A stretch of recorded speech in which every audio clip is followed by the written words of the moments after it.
Hello everyone, welcome back to my channel. If you are new, welcome. My name is Bettina and I make scrunchies, headbands, bows, and all kind of accessories for women.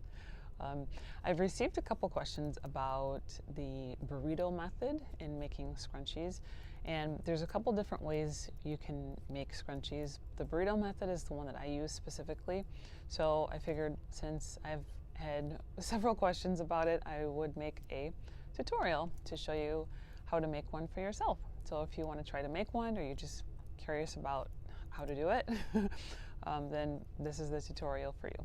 So to make a scrunchie using the burrito method, the first thing you want is your favorite fabric, or a fabric that you like, and the size depends on the look that you're going for. This is going to be just a regular size scrunchie, so the measurement for this one I chose today is 4 inches by 24 lengthwise. And if you want it smaller, or maybe like a thinner scrunchie, then you would cut this down to maybe, I don't know, maybe 3, maybe 2.5, depends on how thin you want to go.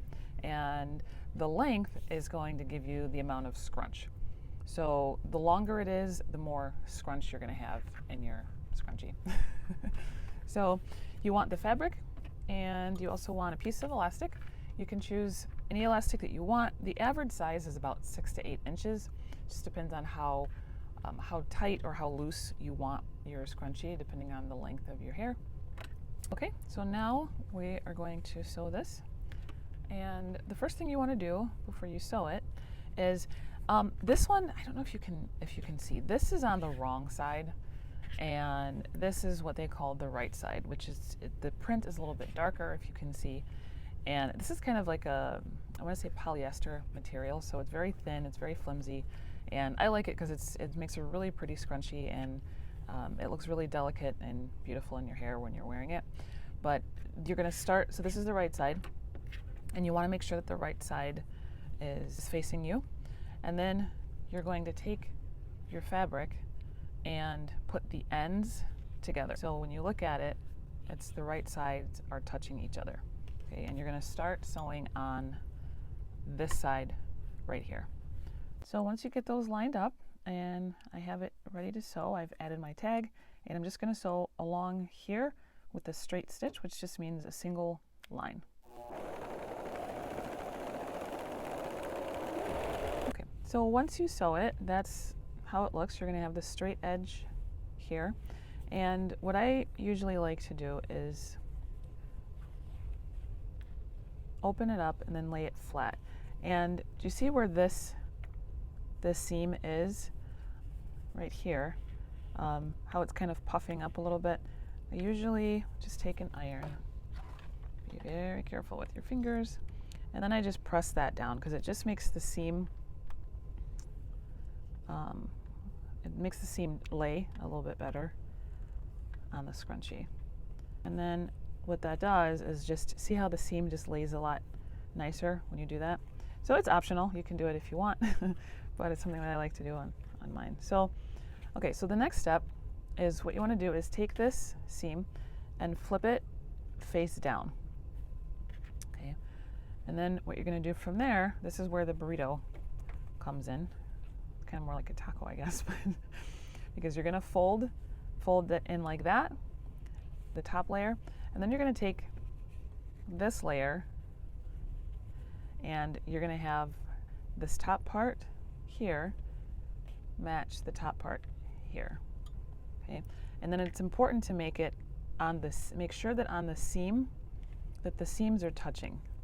So do you see the seam here should match the seam here, like that, because that's what gives it like a really clean, professional look.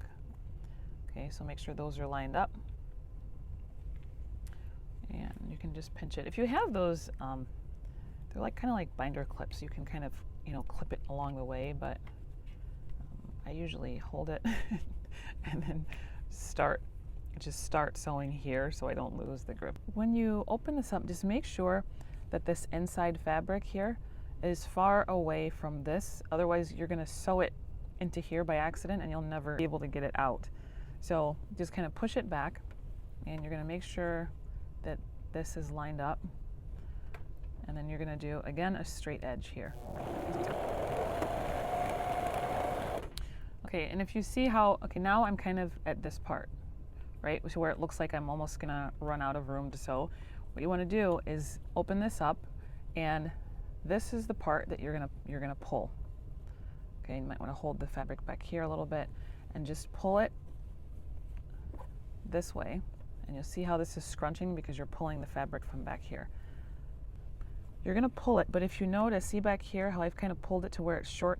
This is all of the part that's been sewn, and it's tucked. Do you see? I don't know if you can see a little bit. This is the part that was sewn. This is the part of the tube that was down here, and I just kind of pulled it inside the tube. So see how this is sewing, and as we sew, we're going to sew and pull and sew and pull, and eventually the whole tube will be sewn like that. And as you're sewing, it's good to just stop every now and then just to make sure that your fabric is well out of the way of the sewing area. Okay, here we are, and again we're going to go in and pull this out. See how it's, so you want to hold this fabric back here and just kind of hold it and pull this out a little bit more. And again, we're close to the end. We're going to pull this, and if you notice how what I'm pulling now is more of the part that's sewn and already closed, that means I'm almost at the end. If you can see here, this is where I actually started sewing. So I want to first make sure that this is still tucked in, because we're just going to close this off. So now I would say about 1 inch to 2 is where I want to stop. So this is where I started, usually about 2 finger widths. If you take the machine, instead of going straight and stopping, if you kind of twist it a little bit, that helps it when you fold it. And I'll show you what I mean by that. And the same thing here. So now this space is the open space that's left. This is what your tube looks like. It's still inside out. And this is where you're going to pull the fabric and just kind of pull it inside out. And this is the tube that you're left with. Okay. And this, do you see how the 2 seams are matching here? That's from where we lined it up inside out at the beginning. And so this is the look that it gives. Okay. Now, what you're going to do, so this is the opening that you have to work with. Okay, so what you're going to do is in this area, you can take your elastic, and you can use whatever you want to keep the elastic in one piece. I use the safety pin and my binder clip so I don't lose it on the other end. And I just feed it through.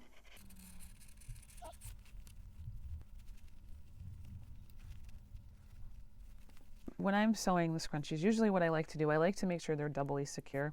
So what I do is take glue and just kind of glue them like this, and then just put this here and let it sit overnight, and then come back the next day and then sew on top.